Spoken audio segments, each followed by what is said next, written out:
entendu le ding-ding du vélo. Christopher Philock, on va plutôt entendre vrombir les moteurs des motos puisqu'il y avait le Grand Prix du Japon aujourd'hui en MotoGP. C'est Jack Miller, l'Australien, qui a gagné. Pour les Françaises, Johan Zarco et Fabien Quartararo, comment ça s'est passé? Eh bien écoutez les Naïcs, un scénario fou dans ce Grand Prix du Japon qui a souri à Fabio Quartararo. Malgré une 8e place pas forcément éclatante, le pilote Yamaha a tout de même réalisé la bonne opération du week-end puisque son concurrent direct pour le titre de champion du monde Francesco Bagnaia a chuté lors du dernier tour en essayant de doubler le français.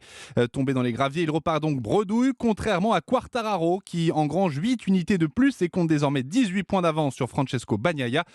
Grosse déception en revanche pour l'autre français, Johan Zarco, parti pourtant deuxième pour sa 100e course en MotoGP.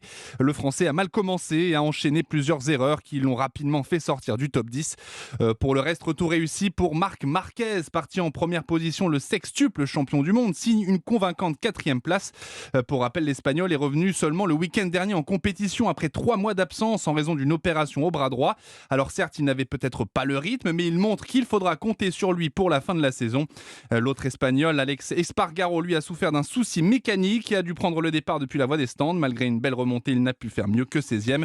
Le prochain Grand Prix, ce sera en Thaïlande pour la 17e étape de ce Grand Prix. Et vous viendrez évidemment nous en parler sur Europe 1. Merci Christopher Philock.